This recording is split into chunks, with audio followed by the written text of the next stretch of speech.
Let the one responsible for the problem we have in here pay for it. Let not him have company. Let him go by himself. You know who I'm speaking about? Our adversary. He knows that he have a short time. He knows he will turn to ash. Jesus will come, brethren. And the disciples, the apostles, they were very interested in that. And I'm so happy that they asked the questions that they asked. Because Jesus was with them. He was tangible to them. He's not to us today. But we have faith in the record that these men pass on to us. There is a blessing, Jesus said, on these men, but also on them that believe on Jesus through their words. We read that in John 17 verse 20. So we are blessed with these men who provide us the scriptures that we have today, the life of Jesus and the promises that he made. And so they ask him in Matthew 24,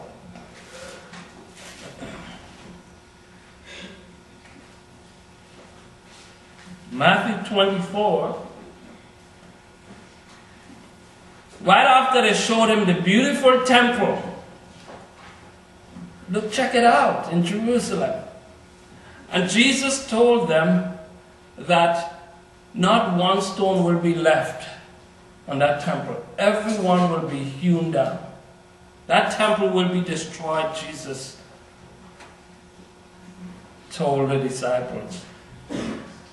And then he said, and as they sat in verse 3, and as they sat upon the Mount of Olives, the disciples came unto him privately, saying, Tell us, when shall these things be?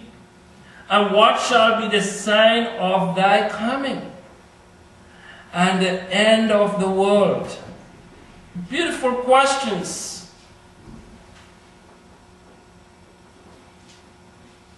The sign of thy coming, the end of the world. Jesus continued, he explained to them, Take heed that no man deceive you.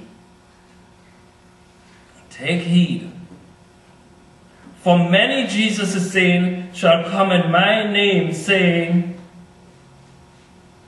I am Christ, and shall deceive many. Now this can be very deceptive here. You might have individuals who proclaim to be Christ. We heard of one a few years ago. But what Jesus is saying here is that many will come in his name, preaching Christ. Not necessarily saying, I am Christ, but coming in the name of Christ. So he's saying here, don't be deceived. He continues on.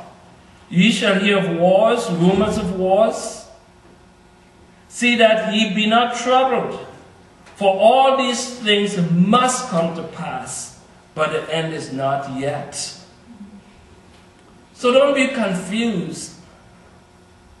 We cannot stop the things that will happen. Jesus say to us, in his words, that these things will happen. We hate to see innocent people die. We hate to see people gunned down for no reason. We hate to see bombs drop on innocent people. It's not right. But you know who's controlling it? It's not the government. The adversary of God is ruling in these governments and controlling them to do the things that they do.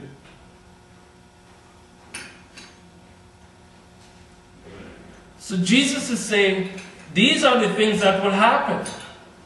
Death means nothing to the devil. He started it in the Garden of Eden. It means absolutely nothing to him. God do not want to see any children die. He do not want to see anyone die, period. That's why Jesus came. For nation shall rise against nation, kingdom against kingdom, and there shall be famine and pestilence and earthquakes in divers places. All these are the beginning of sorrows. There shall be, verse 9, and they shall deliver you up to be afflicted, shall kill you, and ye shall be hated of all nations for my name's sake.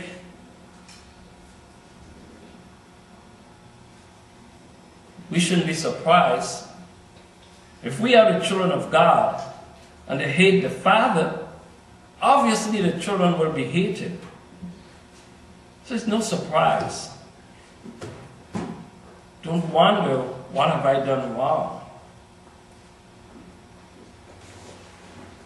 So Jesus is saying to us, and we read of the history of the slaughter that took place with those that followed Jesus, those that were called by his name.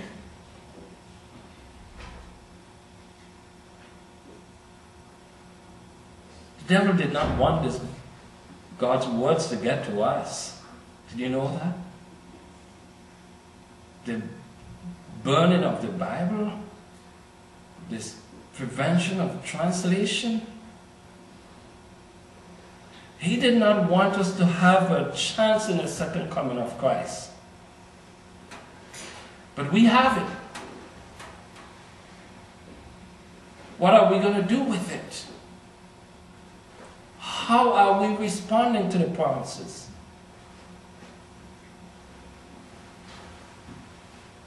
Are these things really true that Jesus talked about here?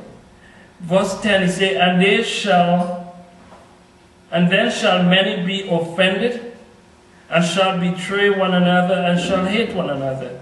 Many false prophets shall rise, and shall deceive many. And because iniquity shall abound, the love of many shall wax cold. But he that shall endure unto the end, the same shall be saved. We all know what iniquity is. It is sin. And it could discourage.